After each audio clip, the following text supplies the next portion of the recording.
Titanic दुनिया का वो अविश्वसनीय जहाज है जो अपनी पहली यात्रा के दौरान ही पानी में डूब गया था।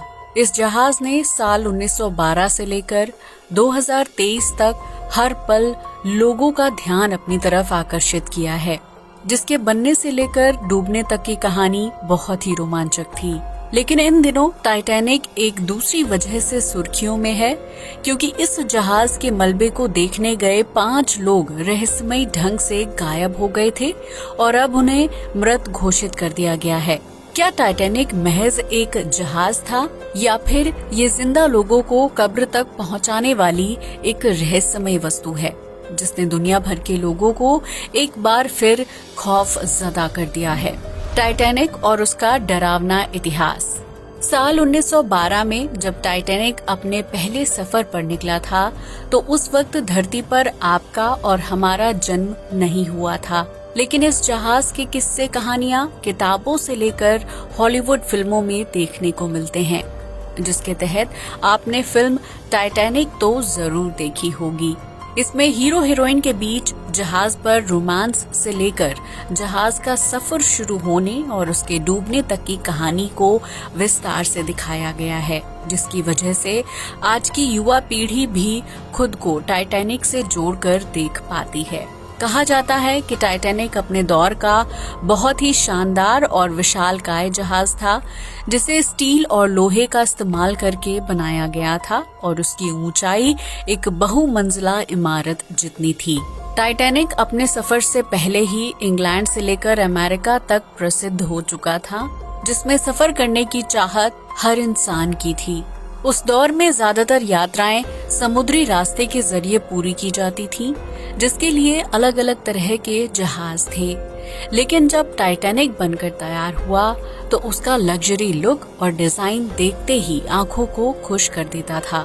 इस जहाज के पहले सफर की शुरुआत 10 अप्रैल 1912 में इंग्लैंड के साउथहैम्पटन से हुई थी, जो अमेरिका के न्यूयॉर्क शहर में जाकर खत्म होने वाली थी। इस जहाज में 3 क्लास के लोग सफर कर रहे थे, जिसमें फर्स्ट, सेकेंड और थर्ड क्लास शामिल था। टाइटैनिक सिर्फ बाहर से देखने में ही खूबसूरत नहीं था, बल्कि इसका इंटीरियर भी बेहद शानदार था। उसमें बार से लेकर swimming pool, dancing room, dining room और शानदार लग्जरी रूम्स थे, जबकि यात्रियों के खाने पीने के लिए तरह तरह की चीजों की फैसिलिटी थी। टाइटैनिक पर पहली बार सफर करने वाले यात्री बहुत ज्यादा उत्साहित थे, जबकि इस खबर को दुनिया भर के न्यूज़पेपर ने कवर किया था। टाइटैनिक के कैप्टन एडवर्ड स्मिथ थे, जिन पर जहाज की पूरी जिम्मेदारी थी।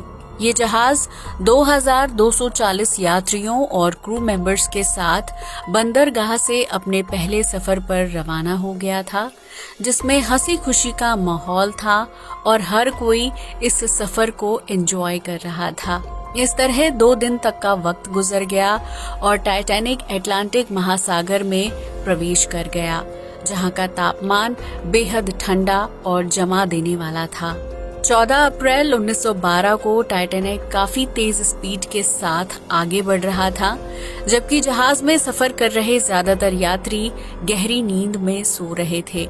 इस दौरान जहाज के ऊपरी हिस्से पर गार्ड ने कैप्टन को चेतावनी देते हुए बताया कि जहाज के रास्ते में एक बहुत बड़ा हिमखंड यानी बर्फ का टुकड़ा है, जिससे जहाज टकरा सकता है।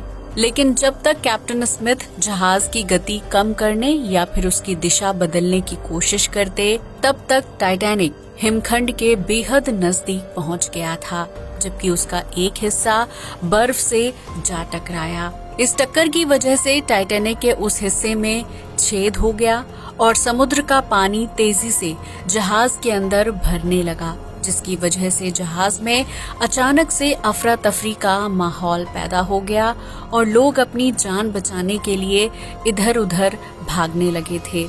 कहा जाता है कि टाइटैनिक को ऐसे डिजाइन किया गया था कि उसके अंदर पानी नहीं भर सकता था और इस वजह से जहाज के डूबने का खतरा भी नहीं था। लेकिन हिमखंड से टकराने के महज 1 घंटे बाद ही जहाज के अंदर ढेर सारा पानी भर चुका था इतना ही नहीं, टाइटैनिक बीच में से 2 हिस्सों में टूट गया था, जिसकी वजह से उसमें सवार यात्रियों की जान बचा पाना संभव नहीं था।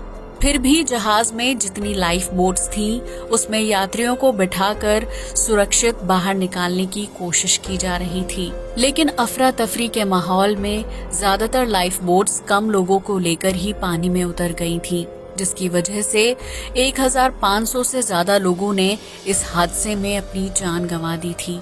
वहीं अटलांटिक महासागर का पानी इतना ज्यादा ठंडा था कि जिन लोगों को तैरना आता था वो पानी में कूदकर अपनी जान नहीं बचा पाए, क्योंकि ठंडे पानी की वजह से उनकी बॉडी बर्फ में तब्दील हो गई थी। कैप्टन स्मिथ को लगा था कि टाइटैनिक का आकार बहुत बड़ा है और वो हिमखंड से टकराकर डैमेज नहीं होगा, लेकिन कैप्टन का अंदाजा गलत साबित हुआ, क्योंकि हिमखंड का आकार उनकी सोच से काफी बड़ा था। टकराव के महज 2 घंटे बाद ही दुनिया का सबसे बड़ा जहाज पानी में डूब गया था, जबकि अटलांटिक महासागर के बर्फीले पानी में सैकड़ों लोगों की लाश तैरते हुए दिखाई दे रही थी। ये हादसा रात के समय हुआ था, जिसकी वजह से किसी को भी दुर्घटना की असल लोकेशन की जानकारी नहीं थी। वहीं इस हादसे में कैप्टन स्मिथ की भी मौत हो गई थी, जिसके बाद रेस्क्यू किए गए लोगों को अगले दिन सुरक्षित जगहों तक पहुंचाया गया था। इस जहाज की त्रासदी ने दुनिया भर के लोगों को हिला कर रख दिया था, जिसके बाद कई साल तक टाइटैनिक के मलबे को खोजने की कोशिश की गई, लेकिन लंबे समय तक किसी के हाथ कुछ नहीं लग पाया। आखिरकार दुर्घटना के लगभग 75 साल बाद 1 सितंबर 1985 को खोजकर्ताओं को टाइटैनिक का मलबा खोजने में सफलता हासिल हुई थी, लेकिन उस वक्त तक समुद्र के खारे पानी ने टाइटैनिक के ज्यादातर हिस्सों को जंग से बर्बाद कर दिया था। अगर टाइटैनिक को पानी से बाहर निकाला जाता तो उसके पार्ट्स टूटकर अलग हो सकते थे। टाइटैनिक के मलबे को समुद्र से बाहर नहीं निकाला गया ताकि उसे लंबे समय तक आम लोगों के बीच सुरक्षित रखा जा सके। क्या हुआ था ओशन गेट पनडुब्बी के साथ? लेकिन जिज्ञासु लोगों की जिज्ञासा को शांत करने के लिए टाइटैनिक को एक पर्यटन स्थल के रूप में मशहूर किया जाने लगा, जिसके तहत यात्रियों को पनडुब्बी में बिठाकर पानी में 13,000 फीट की गहराई में ले जाया जाता है और उन्हें टाइटैनिक का मलबा दिखाया जाता है। इस कारनामे के लिए हर व्यक्ति को 2 करोड़ रुपए खर्च करने पड़ते हैं, जबकि उन्हें अपनी जान खतरे में भी डालकर पानी के अंदर उतरना पड़ता है। हालांकि इसके बावजूद भी कई लोग एडवेंचर और टाइटैनिक को एक बार अपनी आंखों से देखने के सपने को पूरा करने के लिए अटलांटिक महासागर के गहरे, अंधेरे और ठंडे पानी में उतर जाते हैं, जिसके तहत पिछले दिनों 5 यात्री पनडुब्बी में बैठकर टाइटैनिक का मलबा देखने गए थे और उनकी मौत हो गई। ये घटना फादर्स डे के मौके पर हुई थी, जब पाकिस्तान से ताल्लुक रखने वाले ब्रिटिश अरबपति शहजादा दाऊद अपने बेटे सुलेमान दाऊद के साथ पनडुब्बी में बैठे थे। उन दोनों के साथ ब्रिटिश अरबपति हामिश हार्डिंग, फ्रांस के एक्सप्लोरर पॉल हेनरी और पनडुब्बी का संचालन करने वाली ओशन गेट कंपनी के सीईओ स्टॉकटन रश शामिल थे। इन 5 अरबपति लोगों ने 16 जून 2023 को जहाज में बैठकर कनाडा के न्यूफोल्डलैंड से अपने सफर की शुरुआत की थी, जिसके बाद वो 18 जून को अटलांटिक महासागर में पहुंचे थे। इसके बाद ये 5 लोग ओशन गेट कंपनी की पनडुब्बी में सवार हो गए, जिसके पास टाइटैनिक का मलबा दिखाने का आधिकारिक परमिट है। ये पनडुब्बी सुबह 9 बजे पानी के अंदर उतरी थी, जिसका 11:47 पर कंट्रोल रूम से संपर्क टूट गया था। पनडुब्बी में सवार सभी लोगों को शाम 6 बजे तक वापस पानी की सतह पर लौट आना था, लेकिन वो लोग 6:30 बजे के बाद भी वापस नहीं लौटे थे। इसके बाद पनडुब्बी को तलाश करने के लिए सर्च ऑपरेशन शुरू किया गया था, जबकि पनडुब्बी में 96 घंटे तक जिंदा रहने के लिए ऑक्सीजन की व्यवस्था थी। वहीं पनडुब्बी को टाइटेनियम और कार्बन फाइबर से बनाकर तैयार किया गया था, जिसकी लंबाई 22 फीट और वजन लगभग 10,432 किलोग्राम के आसपास था। ये पनडुब्बी 4000 मीटर की गहराई तक जाने में सक्षम थी। तो सवाल खड़ा होता है कि आखिर ये पनडुब्बी 5 अरबपति लोगों की मौत की वजह कैसे बन गई। दरअसल पनडुब्बी से संपर्क टूट जाने के बाद अमेरिकी नौसेना ने तेज धमाके की आवाज सुनी थी, जिससे इस बात का पता चल गया कि पनडुब्बी में अंतःस्फोट यानी इम्प्लोजन हो गया है। दरअसल जब कोई चीज फटती है तो उसका दबाव बाहर की तरफ निकलता है और उसे विस्फोट कहा जाता है। लेकिन जब कोई चीज बाहर से अंदर की तरफ दबाव बनाते हुए फटती है तो उसे अंतःस्फोट यानी इम्प्लोजन कहा जाता है। टाइटैनिक का मलबा देखने गई पनडुब्बी में भी बाहर से अंदर की तरफ दबाव पड़ा था, जिसे वो झेल नहीं पाई और उसमें अंतःस्फोट हो गया। जानकारों की माने तो पनडुब्बी में छोटा सा छेद या लीक भी अंतःस्फोट की वजह बन सकता है, जिसमें पलक झपकते ही तेज गति के साथ जबरदस्त धमाका होता है और मानव शरीर के चिथड़े उड़ जाते हैं। टाइटैनिक का मलबा देखने गए अरबपति लोगों के शवों का मिल पाना असंभव है, क्योंकि पनडुब्बी में इतना भयानक ब्लास्ट हुआ है कि उसके अवशेष ही नहीं मिलेंगे। इन 5 लोगों ने शायद कभी सपने में भी नहीं सोचा था कि वो जिस टाइटैनिक का मलबा देखने के लिए जा रहे हैं उसके आसपास खुद एक मलबा बनकर रह जाएंगे। जिंदा लोगों की कब्र है टाइटैनिक। इस घटना के सामने आने के बाद कई लोग टाइटैनिक का मलबा देखने जाने वाले लोगों की आलोचना कर रहे हैं, जबकि उस कंपनी को भी निशाना बनाया जा रहा है जिसने व्यापार के नाम पर आम लोगों की जिंदगी को खतरे में डालने का काम किया है।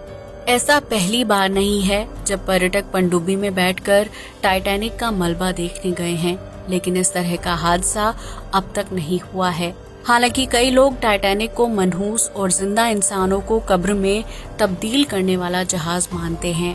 टाइटैनिक का इतिहास हमेशा से ही विवादित रहा है, जिसने अपनी मौजूदगी में 1500 से ज्यादा लोगों की जान ली थी। वहीं इस जहाज के मलबे को खोजने के दौरान भी लोगों के साथ हादसे होते रहे हैं।